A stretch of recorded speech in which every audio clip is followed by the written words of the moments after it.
Howdy kids, it's me, Bob Harris, FootballDiehards.com senior editor. It's week 6, time for our Saturday injury review, preview, update, overview thing. We think you'll appreciate it. Remember, you have the Saints and Lions are on bye this week. Get them out of your lineup. Don't play them. They'll not be helpful. We got a lot of injuries to get through, so we'll start working through them here. And some major names that are questionable, but a lot of guys off the injury report too, so that's helpful as well. Deshaun Watson for the Houston Texans going against the Buffalo Bills is questionable. Talked to Aaron Wilson of the Houston Chronicle yesterday. He made it sound really shaky, but I don't know that it is. We'll see. It's a game time decision in the 90 minutes leading up to kickoff. Brandon Weeden will play if Watson doesn't. My expectation is Watson does play. Meanwhile, DeAndre Hopkins, Will Fuller, Lamar Miller, Kiki Qt, all off the final injury report, so he has a full cast to work with. Tre'Davious White going to be a tough matchup for Hopkins, but it'll be interesting to see what happens. All the Bills are healthy. The Minnesota Vikings, Dalvin Cook, listed as questionable. Practiced fully Thursday, then went back to limited Friday. He told reporters he plans to play, but that hamstrings are, quote, tricky. We know that. So a little bit dicey there. You'd like to see him play in a great matchup against the Cardinals, but it's not clear that he will. Latavius Murray will be standing by as needed. Other side of the ball, Chase Edmonds added the injury report Friday as questionable with a back issue. Larry Fitzgerald off the injury report. Jermaine Gresham off the injury report. So good news for David Johnson is, his top backup questionable. I hate saying that somebody being hurt is good news, but it might be. I think it's a great matchup for David Johnson, by the way. Read my DFS 3 and out column this week and you'll find out why. The Washington Redskins facing the Carolina Panthers with Adrian Peterson with an ankle, shoulder, knee. Chris Thompson with rib and knee. Paul Richardson with shoulder and knee. Jamison Crowder with an ankle issue. Josh Doctson with a heel problem the sideline last week. All listed as questionable. My feeling is they're all going to play, but you're going to have to check in the 90 minutes leading up to kickoff. I will have that, of course, on the website available for you.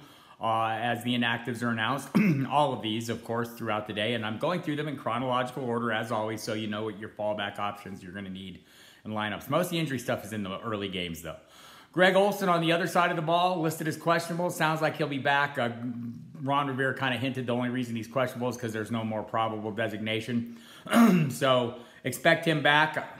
Don't know what I expect from him this first week back, but we'll see what he can do. He's always a favorite of Cam Newton's.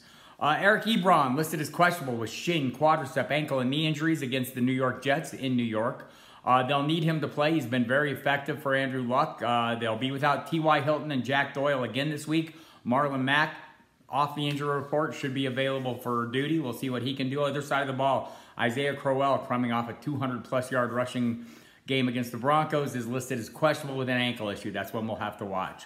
Tampa Bay at Atlanta, O.J. Howard, listed as questionable.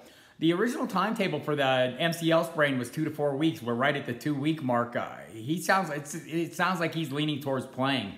So you'll want to watch that one. Devonta Freeman ruled out against the Buccaneers.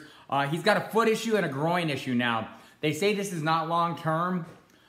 Believe that when you see it. I mean, it's interesting. Sometimes you get these compensatory kind of injuries. He had the knee for a while, now it's the foot, then the groin, and so this one's worth watching. Everyone else, Mohamed Sanu off the injury report, had a hip injury early in the week, so that was a little bit of an issue for him. For the Cleveland Browns, Derek Willis fractured his collarbone. He was the receiver who had moved up in the rotation when Rashard Higgins was hurt. Higgins out 2 to 4 weeks now. Willis out indefinitely with a fractured collarbone. That leaves Rod Streeter, Damon Retley, the rookie. They just signed Rashad Perryman this morning, but that kind of narrows the focus down to me a little bit more to Jarvis Landry, Antonio Callaway, David Njoku, and maybe Duke Johnson finally gets more run, that we've been kind of waiting for. So interesting there, but Baker Mayfield seems like a great play no matter what. The other side of the ball, Los Angeles Rams. Caleb Sturgis, the kicker's listed as questionable. We'll see if he makes it in. They have a guy on the practice squad. We may find out about that. Watch the late-breaking updates section throughout Saturday. I think they'll have to activate that guy this afternoon if there's a chance he's going to play. So we'll have a little better idea. Travis Benjamin ruled out in that one. Ryan Tannehill listed as questionable with a right shoulder issue. That was kind of a surprise. He practiced fully Wednesday and Thursday, then was limited Friday. I expect he'll play. Sounds like they're just resting him. Devontae Parker also questionable with the quadriceps that kept him out last week.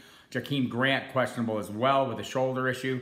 We'll have all those in the 90 minutes leading up to kickoff. For Cincinnati at Pittsburgh, or in Cincinnati, taking on Pittsburgh.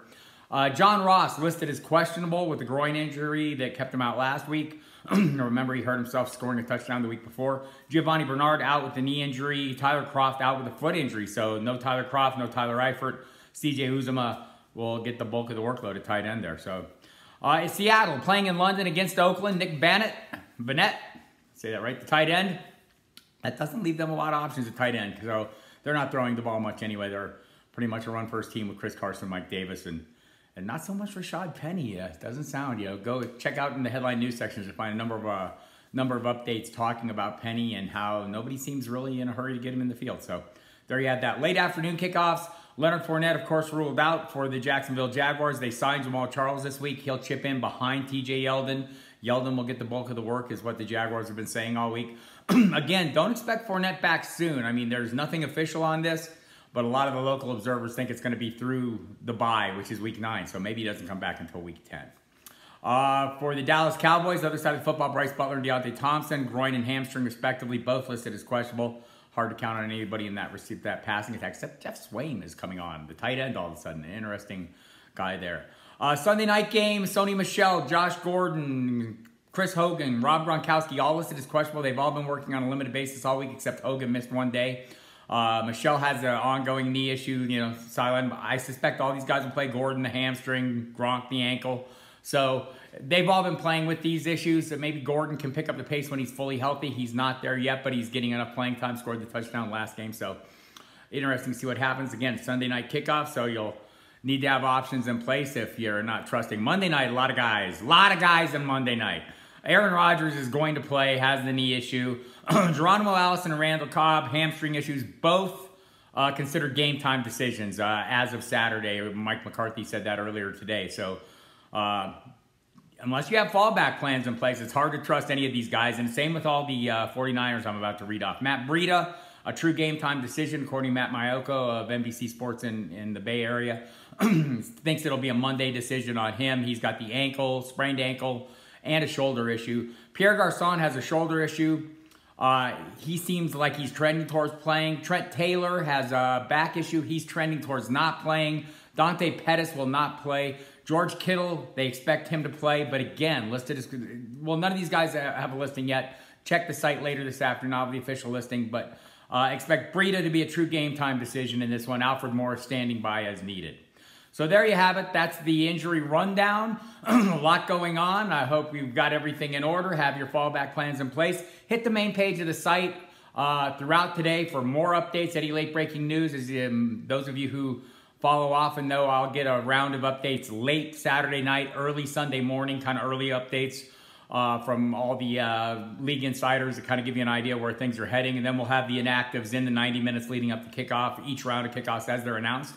Tons of other stuff, a lot of great DFS content from myself, John Law, Armando Marsal, Bobby Gomes, Jen Ryan has some stuff up, JJ Buck, Brad Cruz will have his sit starts for the Sunday games up later today. So plenty going on. Armando and Bobby will be doing their pregame video in the hour before kickoff, I think 11 a.m. to 12 p.m. Eastern time.